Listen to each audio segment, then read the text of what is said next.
SOP 287. Today we answer a lot of questions, including, hey, how do you find ideas for your podcast?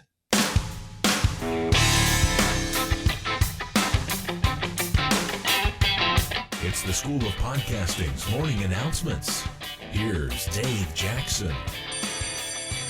Podcasting since 2005. I am your personal podcast coach, Dave Jackson, thanking you just from the bottom of my heart. Thank you so much for tuning in. This is where we talk about all things podcasting, from planning to promoting to producing to monetizing to, that too, and this and that and all of the above, because everything you need to start a podcast is right there at theschoolofpodcasting.com. If you would like to contact me, that's one of the questions we're going to be answering today. You can email me, dave@schoolofpodcasting.com. You can call in your comments. Now, this is toll free. It's 888-563-3228. That is courtesy of podcastvoicemail.com. Or you can leave a comment out at our website at schoolofpodcasting.com. I will get to your answers right after this. Hi, this is Fred Castaneda, podcaster for The Struggling Entrepreneur. That's www.strugglingentrepreneur.com. And 12 other podcasts that I started within the past 6 years. Dave Jackson has been my only podcast consultant and coach that helped me start these podcasts, get them going.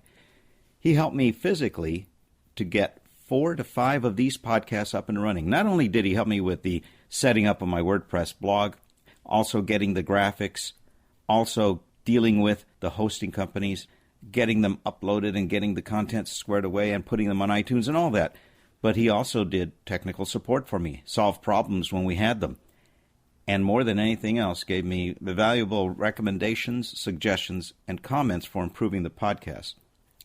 I've had 12 podcast show series, and Dave has been involved personally in 6 of them, setting up 4 of them for me. They've all been successful, and they've all been well received. I think Dave's biggest strength is his customer service. You expect that from him. He also gives that personal touch because he knows so much, whether it's in remote conference calls, or whether it's in delivery of content or the delivery of the podcast infrastructure. Dave has done it all. He has even helped me with technical support on infrastructure such as PremiumCast.com back in the early days in 2008 and 9.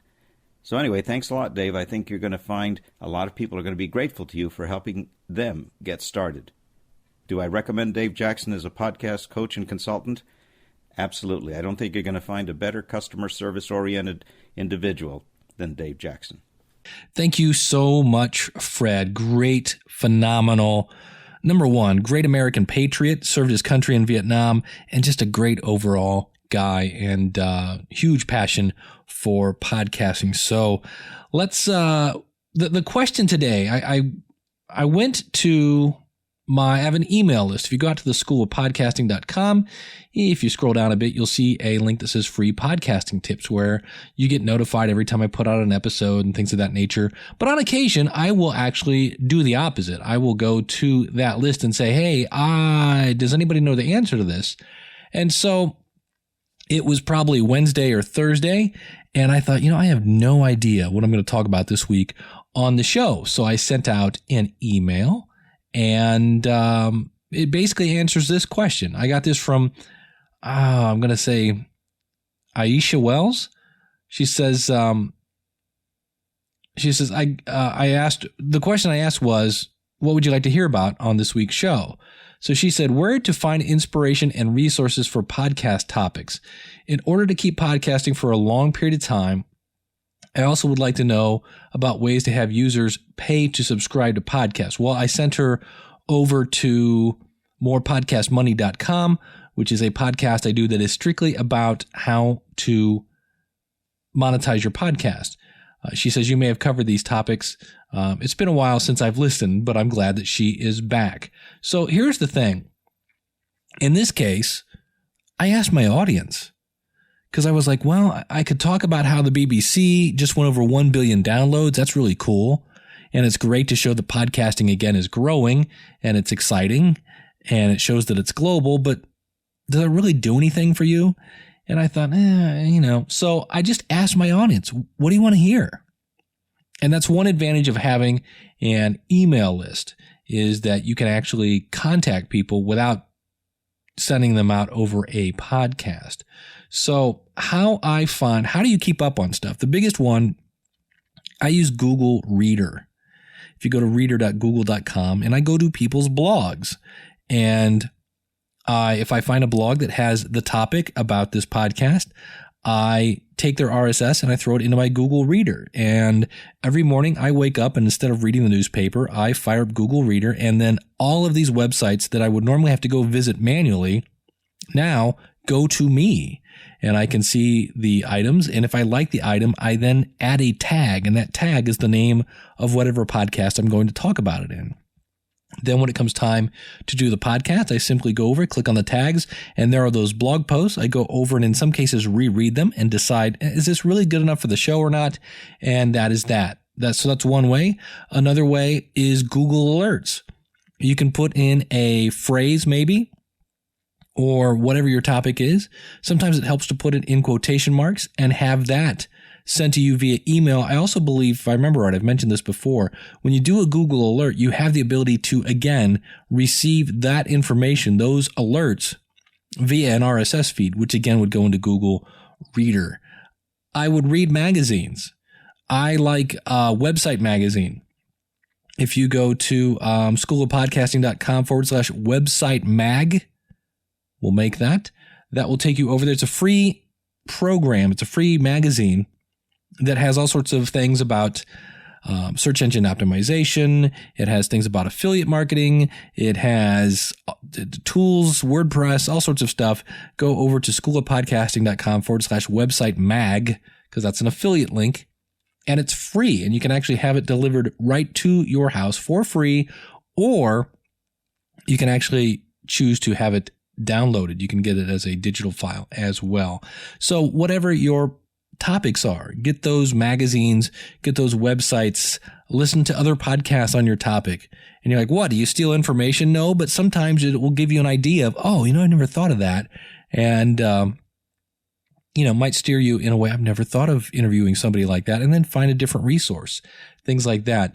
The key is, and this is why we talk about passion. You should have passion for your topics. I don't mind reading 17 blogs about blogging, about WordPress, about podcasting, about new media, about radio, because I love podcasting. It's not a job for me to go, I have to go read my blogs. I wake up and I'm like, hey, what's new? Right? And in theory, if you like this subject, that's why you started your podcast, your audience should probably like what you like. And so you're just doing what you're doing. You're doing show prep by reading about things you love, but that's basically how you do it. And just realize that, Aisha, it is a never ending quest. Everywhere I go, everything I do, I'm always looking for, can I use this in a podcast? Kind of drives my wife nuts at times, but I'm always looking at, this could be used in the podcast. So show prep, show topics, things like that, always need it. Because the great thing is, when I hit stop on this recording and I put it out, guess what? I've got 7 more days in my case until I need more topics. And so it's a never-ending process. And that is not a complaint. It's exciting. That's why I love it.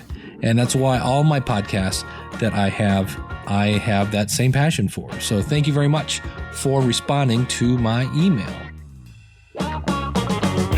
Now, if you're new to the program, you just noticed that about a minute from the end of that little question, some music faded in. That is something that I do. I'm sure other people do it as well.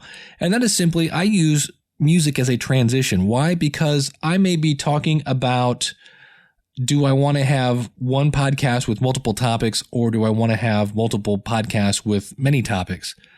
That's what I'm going to be talking about here in a second. If you're not interested in that, just fast forward until they hear the music come in, and you'll know that's when I can start a new question. It's something I do on this podcast. I should mention this more. You'll notice that if you can listen to pretty much all of them, I have music. So when you fast forward and you hear music, you know I'm almost done. So this comes in from Dan Chatham. This is Dave. I'm a longtime listener, first-time emailer. I'm starting a podcast with news reported for a specific audience perspective, in this case, future MBAs. It will cover news, events, careers, news, and career news, and one or two other topics.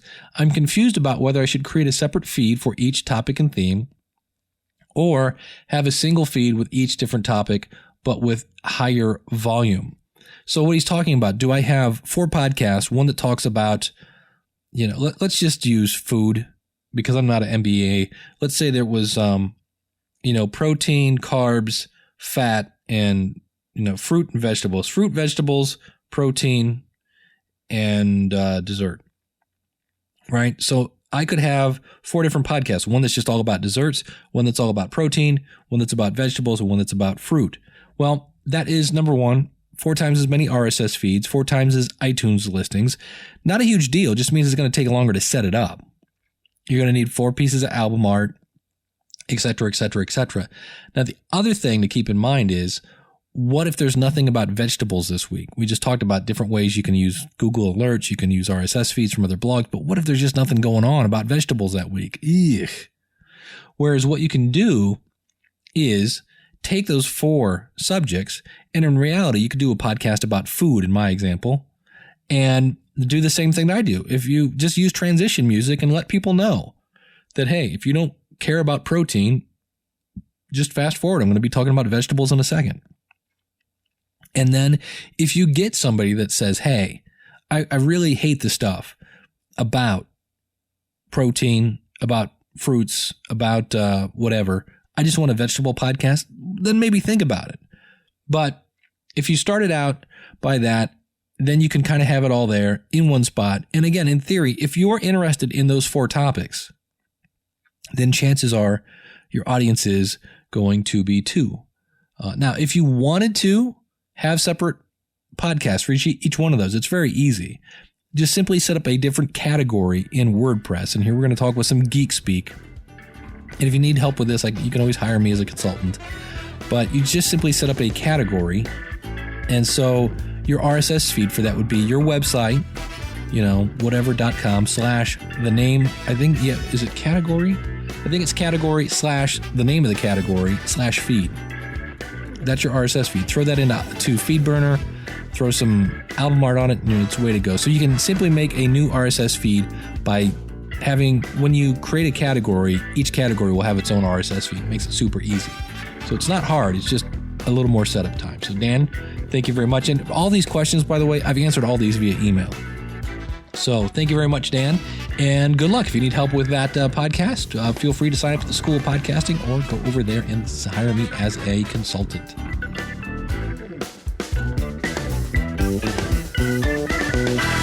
Next up, this comes from Jeff Roney. Now, I actually did a blog post, speaking of blog posts, over at my blog at davidjackson.org.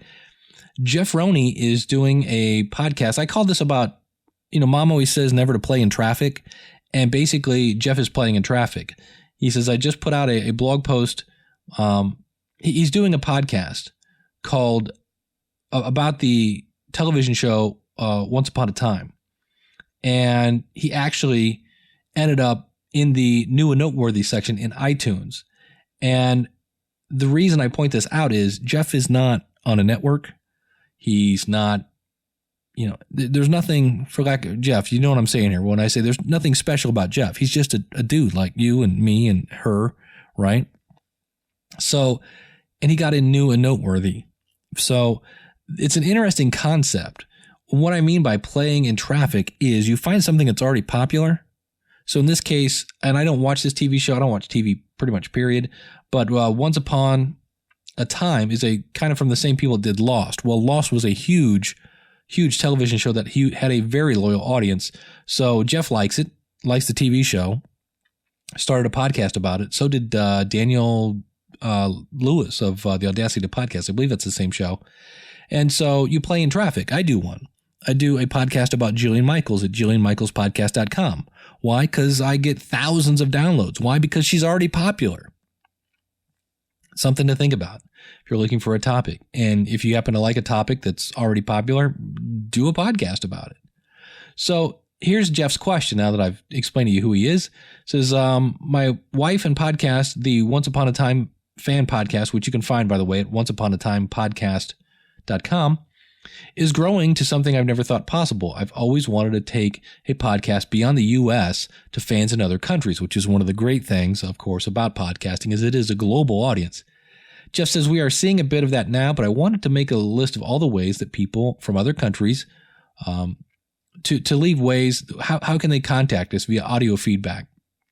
He says the cost to call a normal voicemail may be prohibitive to some in other countries, so the only way I could think of would be recorded and emailed from a smartphone, so they could, however they want to record it. So, send in an MP3 file. Use websites like it's VOCAROO. Yeah, easy for VACAROO or VACAROO.com.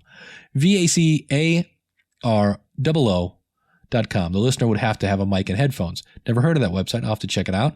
It says, I realize that Skype to Skype is free, but I want to give as many options to people who enjoy the TV show Once Upon a Time to send their thoughts to us from all around the world. Well, the other one is to have, and this is an affiliate link of mine, if you go to podcastvoicemail.com, if those people have a Skype out number, they can, and I'm getting this from Leah Laporte, if you have a toll-free number and it's only $2 a month plus 6 cents a minute for every, like if somebody does a minute-long voicemail to me, it costs me 6 cents. So I've spent $2.06 for that month. So if they have Skype, which many people do in other countries because they want to connect to other countries because they live in some little island in the middle of the ocean or whatever, they want to connect with the outside world. So they have Skype. And so if you have a toll-free number, they can connect with that. So that would be the only ways I know of, in terms of actually getting a voicemail. Obviously, there's always comments is good and email. But if you're looking for audio, that would be the one that I can think of that you haven't mentioned. So that would be that. So Jeff, thank you so much for the question. Again, you can check out his podcast.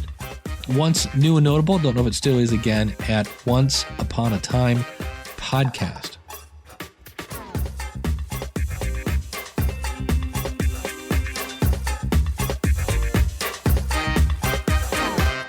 Next up, from Robert Chaz Chute, you can find him at allthatchaz.com.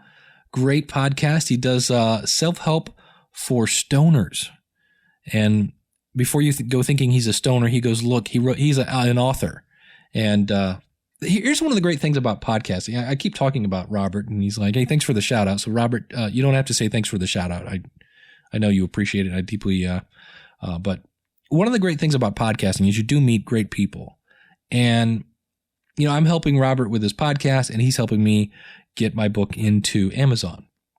Along with, there are all sorts of other people.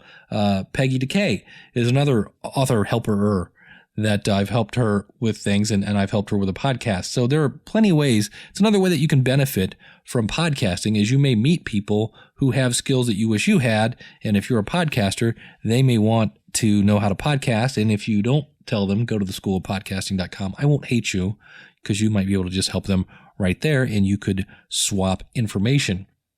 So Robert says, hey, focusing on a moment of audio only podcast, what are people doing? I'm sorry, this isn't, that's not Robert's question. Robert's question was, how much advertising is too much advertising in a podcast? To which I answered, my official answer is, I don't know. I don't know that. To me, it's a matter of, I told him, I'll tell you what I told him, which is I know how much will make me tune out. And I've mentioned this stat before, but they said it again on the radio. And I was like, really?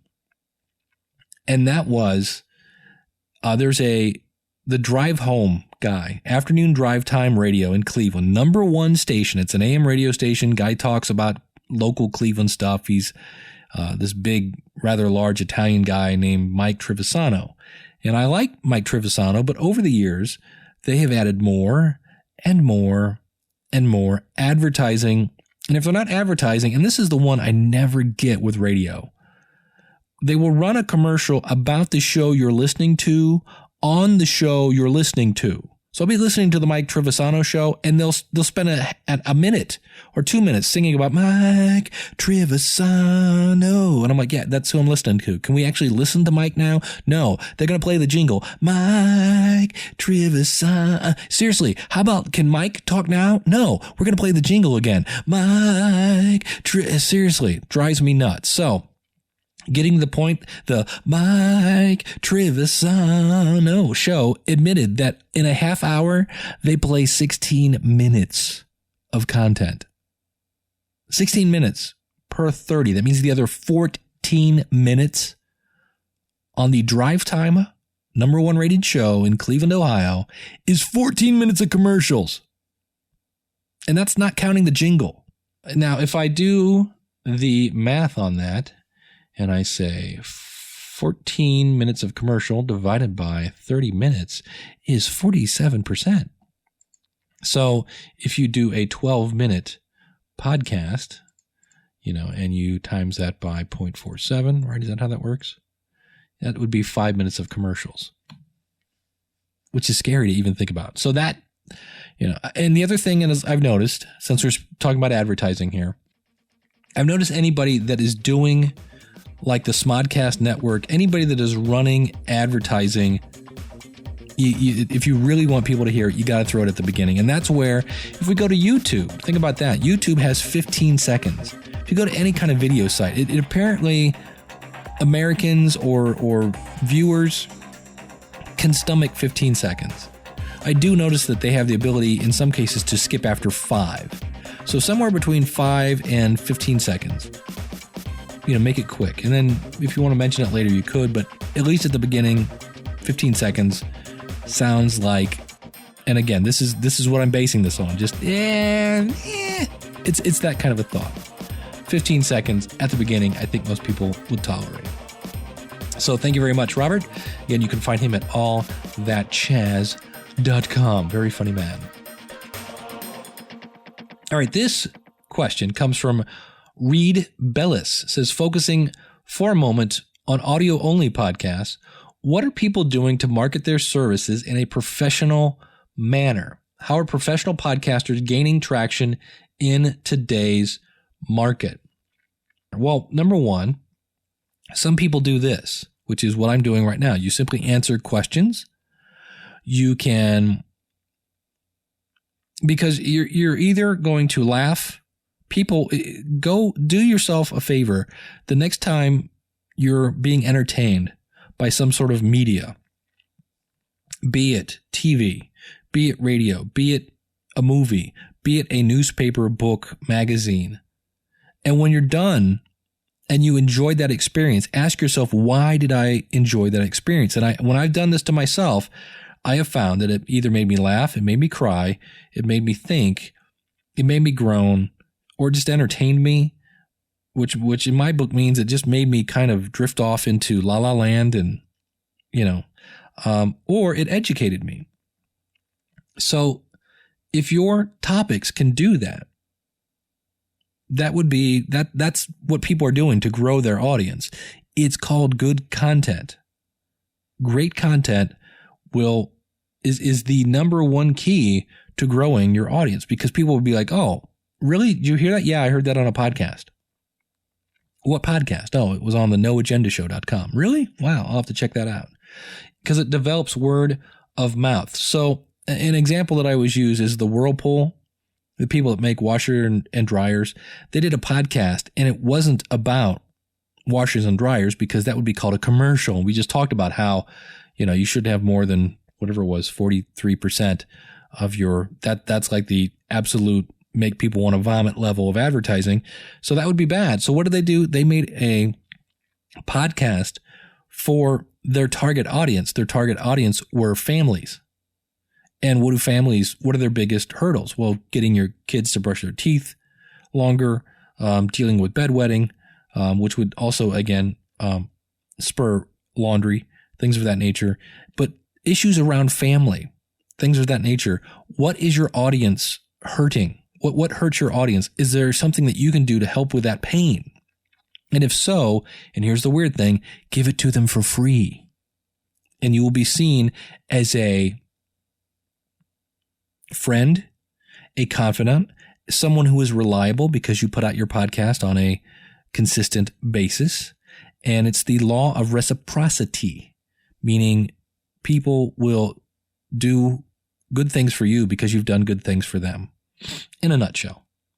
So how are professional podcasters gaining traction in today's market? Well, I'm going to that would be it. Great content, building a community. And the one thing that I really did towards the end of last year was, instead of just trying to find, I was looking for my target audience, but instead of trying to reach them all at once, I started focusing on meeting one person at a time. And yes, I know that is a slow way to build your audience.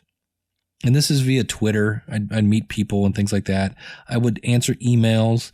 I would, in some cases, call people on the phone. And I built my audience one person at a time. That's how I build the School of Podcasting, one person at a time. You know, when Scott Island showed up, I sent him an email. Hey, tell me what you're going to do with your podcast. And, one person at a time. And the idea is, because you make that connection, and they're not going to get that from TV. They're not going to get that from radio. They're not going to get that from a magazine. You build that person. You build that relationship with that person. So you are building a community around your topic, which then those people, if they like your topic, they're probably going to be like you, and they're going to know more people like themselves, which means they're going to be like you, because birds of a feather flock together, right? So it's slow, but the great thing is if they tell two friends, and so on, and so on, and so on, it grows. It's just not going to happen overnight. So if you're looking for professional ways of promoting your podcast, I've talked about this example in the past. I'll go ahead and mention it now. I am getting ready to have some more business cards made that don't have nothing to do with contacting me. It simply has my logo, available in iTunes, some sort of quick blurb. If you have some sort of catchphrase or something that explains what your podcast is about in like 5 words or less, put that on there, put your website, and that's it. It is a tool to point people to your website and to give them an idea of what the show is about. And you can hand this to people wherever you're at. I'll give you an example because really podcast promotion boils down to find out who your target audience is. So I'll give you an example of this. I do a podcast called the Logical Weight Loss Podcast. It's a no-nonsense approach to weight loss. And as you might imagine, this time of year, it takes off gangbusters. And I recently joined a gym at Planet Fitness. If you have one in your area, check them out. It's a great organization. And so I have tried to contact the global Planet Fitness. Can't really get anybody on the phone to say, hey, how would you like to be either A, sponsor, or B, the official podcast? Because I would love to get my podcast in front of every one of those in their members' ears. Couldn't get anybody on the phone to really track that down. I guess I could go to 24 Hour Fitness or any of the other national chains. But instead, again, trying to build that relationship, I went to my gym and asked to speak with a manager, explained what I do, explained to them how they would benefit. Now, how do they benefit from my podcast? I said, well, number one, I would have their logo on it. And I would say at the beginning that, I want to thank everyone at Planet Fitness in North Canton for letting me put my CDs on their counter, and the views expressed by myself on this show are not necessarily those of Planet Fitness, but what it is it's tips and tricks on and inspirational stories to inspire you to lose weight. And so explain that to her, and she didn't say no. She hasn't said yes yet, but what it would be is it's a sample CD of all my podcasts. So it's kind of like almost like a best of, and it doesn't have to be 80 minutes long. It's going to be, here's what just to me, I'm making some clips And it's think kind of MTV where it's like, here's a quick clip, whoosh, and here's another one and whoosh, and here's a great thing. And here's maybe a little longer one that you have to think about, and women and some transition music and bam, bam, bam. And then at the beginning of this, it's here's my website. And at the end of it, here's my website. And thanks to everybody at Planet Fitness. Now, how does a gym benefit from that? And I was like, that's a good question. Why should they let me do this? I said, because here's the thing. If I can inspire people to exercise, right, to not drop their what's the word, New Year's resolution, then they're going to lose weight. And if they lose weight, their friends are going to see them and go, wow, how did you lose weight? Oh, well, I've been eating right and I've been exercising. Really? What kind of exercise do you do? Oh, I have a gym membership at Planet Fitness. I said, and then their friends are going to want to come here because Planet Fitness helped them lose weight. I said, so that would be an example of that. I said, and it's something that maybe other gyms aren't offering. Maybe they're not offering inspirational CDs to keep you focused on your goals. And she went, bring me one. So we'll see what happens with that. But that is an example of find out who's my audience for that. It's people who are trying to get in shape. Well, hello, I went there on January 2nd. Oofa. I mean, it was packed. And that's when I was like, time to strike is now. So find out where your audience is and go there. Now, that may be, in some cases, giving them a business card that points them back to your website. It may be dropping off CDs. Check out this website, Kunaki, Kunaki.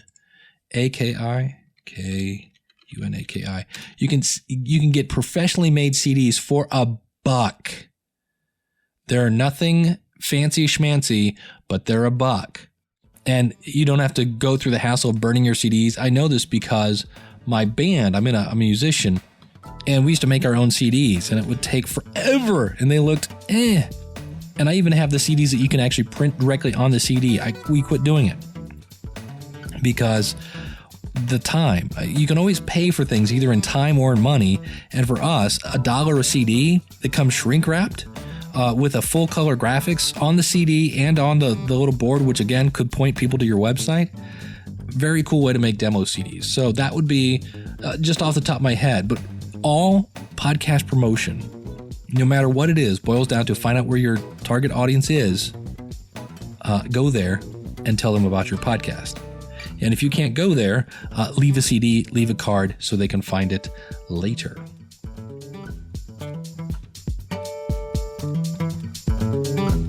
I want to thank you so much for tuning in. That's going to do it for this show. As I look down, I'm like, wow, I've been going 30 minutes. I guess I should shut up. And that's one of the keys. When we talked about how do I find topics for my show, in theory, I should have stopped about 10 minutes ago if I wanted to. And I could have saved some of those questions for next week. That is a discipline that takes a long time to get under your belt. And that is when you find great content, you just want to spew it. And you're like, great, wow, well, that show was an hour long. And then next week, oh yeah, as soon as you hit stop on the recorder, you got to find more content for next week, when you could have easily taken that 1 hour show, done a great 30 minutes, given a little teaser for next week, and then, done that the next week. And now you've got now instead of having 7 days to find new content, you've got 14, which means that content that finally comes out new will be phenomenal because you've got twice as long to do it. So it's a discipline not to spew everything, and realize that there's no rule that says your podcast has to be X amount of minutes long unless you're doing something for radio. Sure, I always like mine to be somewhere between 20 and 40 minutes, but I'm at 32 here without any intro and outro music, and I'm done. So my rule for my podcast is it should be as long as the content that I talked about and not a minute more. So thank you so much for tuning in. This is where I do my little advertising. If you want to start a podcast, and of course, unfortunately, I'm doing it. Well, I did have the testimony at the beginning, but I do mine at the end. So nobody's listening now. So who am I kidding? You've all tuned out. If you want to start a podcast, if you have questions like this and you want them answered now, live in person, go out to the School of Podcasting. You can order me your personal podcast coach in 15-minute increments, and we can hammer this out and get you up and going. If you'd rather do it on your own, come out, sign up for the School of Podcasting. We have step-by-step tutorials that you can walk through every single part to get through. It's not in jargon. It's not in geek speak. And here's the thing. If you start using the School of Podcasting and you're like, oh, you know what? I changed my mind. If it's within the first 30 days, just send me an email. Dave, you know what? I changed my mind. We'll give you your money back. So there's no worry that, oh man, that's a lot of money. You know what? If you're not getting there, if you're not launching a podcast, first 30 days, let me know. We'll give it right back. No questions asked. So thanks so much for tuning in. Hopefully that wasn't enough to make it 43% of the show. Thank you so much for tuning in. Everything you need to start a podcast is out at theschoolofpodcasting.com. Check it out, schoolofpodcasting.com, or I would love to hear from you because I'm going to need content for next week. Dave at schoolofpodcasting.com. You can call in your comments toll free, 888-563-3228, courtesy of podcastvoicemail.com, or leave a comment out at the website. Next week, we will be talking about what was your favorite podcast? What was the one that went, oofa? I'm so glad there's a new episode that wasn't yours and wasn't this one.